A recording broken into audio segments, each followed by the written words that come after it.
نحمده ونصلي على رسوله الكريم اما بعد فاعوذ بالله من الشيطان الرجيم بسم الله الرحمن الرحيم رب اشرح لي صدري ويسر لي امري واحلل عقدة من لساني يفقهوا قولي۔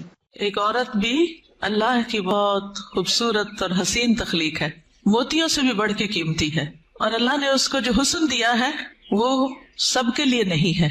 ہمارا حسن سب کے لیے نہیں ہے، ہر ایک کے لیے نہیں ہے۔ اللہ نے ہمیں جس کے لیے پیدا کیا ہے، جس کے لیے بنایا ہے، یہ اسی کا حق ہے۔ آپ دیکھیے کہ بچپن سے ہی ایک چھوٹی سی بچی کو بھی جو شوق ہوتا ہے وہ کس چیز کا ہوتا ہے؟ سجنے، بننے، سنورنے کا۔ چھوٹے چھوٹے بچے ماؤں کی لپسٹکس کا کیا حال کرتے ہیں، صرف اپنے اوپر نہیں لگاتے، دیواروں پہ بھی لگا دیتے ہیں۔ اور اسی طرح قرآن مجید میں بھی آتا ہے افمن ينشأ فی الحلیۃ، کیا وہ جو زیورات میں پالی جاتی۔ تو سجنا، بننا، اچھا کپڑا، اچھا لباس، اچھا زیور، یہ عورت کی کمزوری ہوتی۔ ہر عورت کو کسی نہ کسی درجے میں تھوڑا یا زیادہ پسند ہوتا ہے۔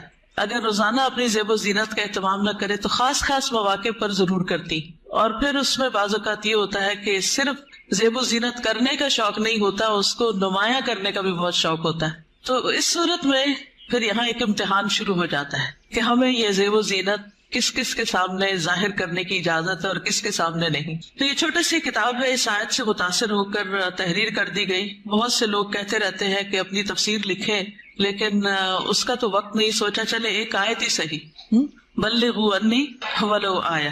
قال اللہ تعالی، اللہ تعالیٰ کا فرمان ہے، جب اللہ تعالیٰ کوئی بات فرماتے ہیں تو پھر کیا کرتے ہیں، کیسے سنتے ہیں؟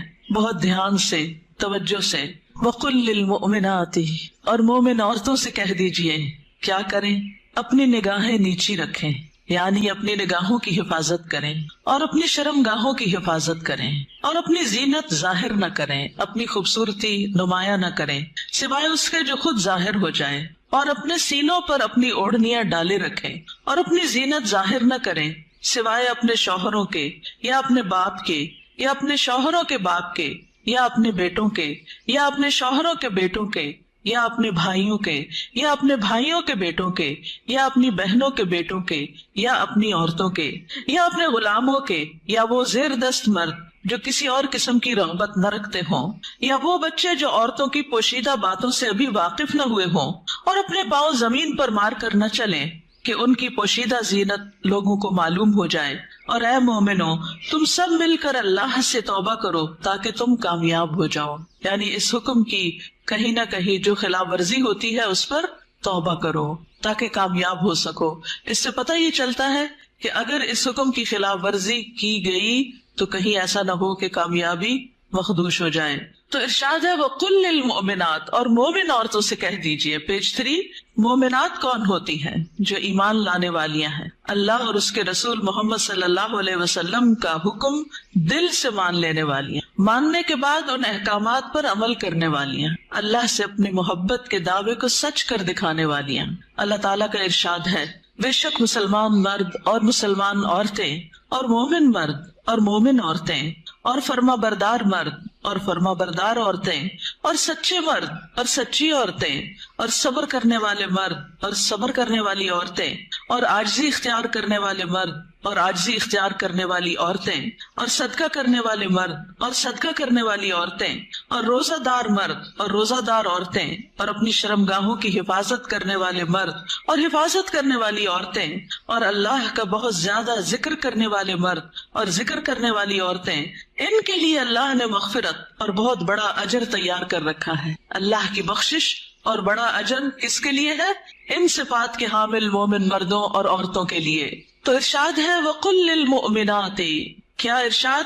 پیج 4، يَغْضُضْنَ مِنْ أَبْصَارِهِنَّ، کہ وہ اپنی نگاہیں نیچی رکھیں۔ کیا مطلب ہے اس کا؟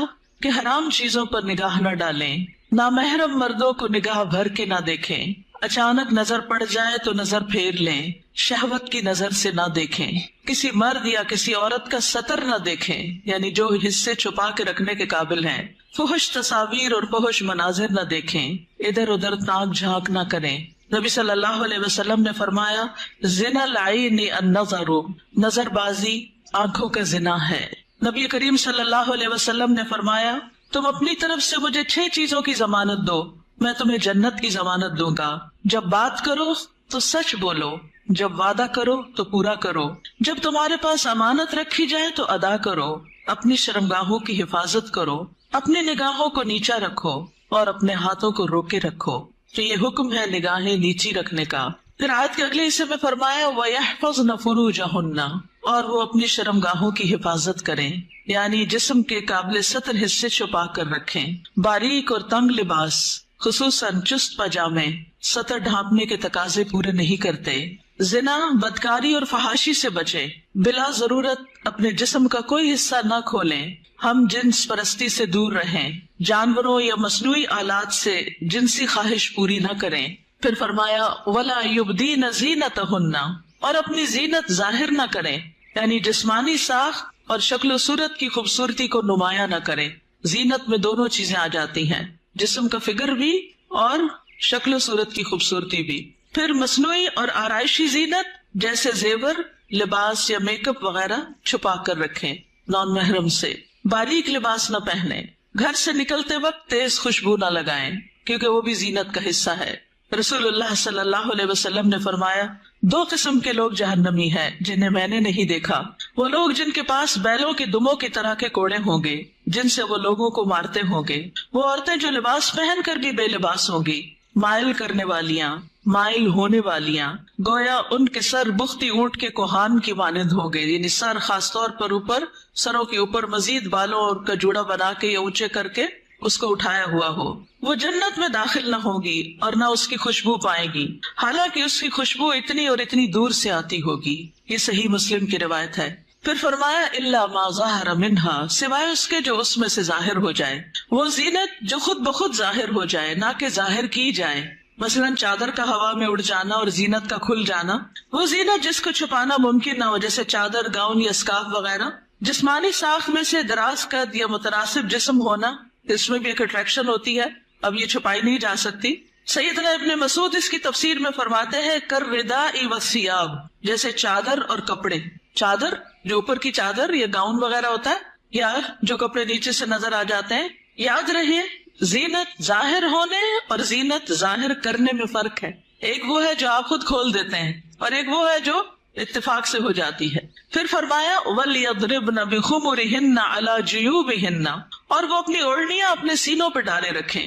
خمار یعنی سر کے کپڑے یا دوپٹے سے خواتین سر، بال، کان، گردن اور سینہ ڈھانپ کر رکھیں، کیونکہ کچھ خواتین جب اسکارف پہنتی ہیں تو اس کو اتنا زیادہ اس ڈرور کی طرح لپیٹنا شروع کر دیتی ہیں کہ وہ بعض اوقات تو گلے کا کچھ حصہ بھی نظر آ رہا ہوتا ہے اور سینہ تو پورا کھل جاتا ہے. بعض ایک پلو اوپر کر کے نقاب بنا لیتی ہے، ان کا آدھا سینہ نظر آ رہا ہوتا ہے، یعنی آدھا ڈھانکا ہوا ہوتا ہے، آدھا نمایاں ہوتا ہے، وہ اور زیادہ اٹریکٹیو ہو جاتا ہے، زیادہ توجہ کھینچنے لگتا ہے. تو اس لیے اللہ کا حکم ہے کہ عورت اپنے سینے کے حسن کو چھپا کر رکھے مردوں سے، کیونکہ یہ مرد کے لیے ایک فتنہ بن جاتا ہے. باریک دوپٹہ جس میں سے بال اور گردن جھلک رہے ہو وہ نہ اوڑھیں.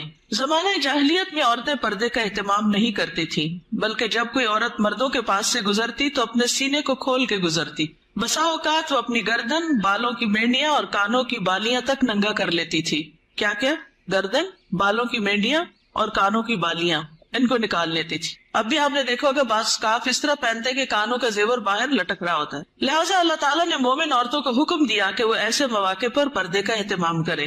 سیدہ عائشہ فرمایا کرتی تھی جب یہ آیت نازل ہوئی وَلْيَضْرِبْنَ بِخُمُرِهِنَّ عَلَى جُيُوبِهِنَّ، تو ان سب نے اپنے تہ بندوں کو کناروں سے پھاڑ کر ان کی اوڑھنیاں بنا لی، یعنی جو نیچے تہ بند ہوتا ہے نا، جو نیچے پہنتے ہیں شلوار کی طرح. تو انہوں نے کیا کیا کہ اور اگر کپڑا نہیں ملا سر کا اس طرح چادر بنانے والا، تو انہوں نے انہیں کو ہی ذرا صحیح کر کے، یعنی اس کے کنارے وغیرہ کاٹ کے اس کو چادر کی شکل دے دی.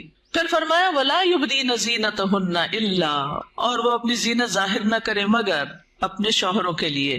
آگے آ رہا ہے پسندیدہ اور مطلوب ہے کہ شوہر کے سامنے ہر طرح کی زینت کا اظہار کریں، سارا شوق یہاں پورا کریں. ٹھیک ہے، عورت اپنے شوہر کے سامنے حد درجہ اظہار زینت کر سکتی، جتنی کرنا چاہے کریں، جو کہ کسی دوسرے کے سامنے نہیں کر سکتے. یا اپنے باپوں کے لیے، باپوں میں کون کون آتا ہے؟ باپ، دادا، پردادا، نانا، پرنانا، اوپر تک آبا و اجداد جو بھی ہوں. رسول اللہ صلی اللہ علیہ وسلم نے ایک نیک عورت کے بارے میں فرمایا بہترین عورت وہ ہے کہ جب تم اسے دیکھو تو تمہیں خوش کر دے. تو شوہر کس طرح خوش ہوگا؟ جب آپ اچھے کپڑے پہنیں گے، اچھا لباس کے ساتھ اچھا زیب و زینت، زیور، میک اپ وغیرہ میں ہوں گی.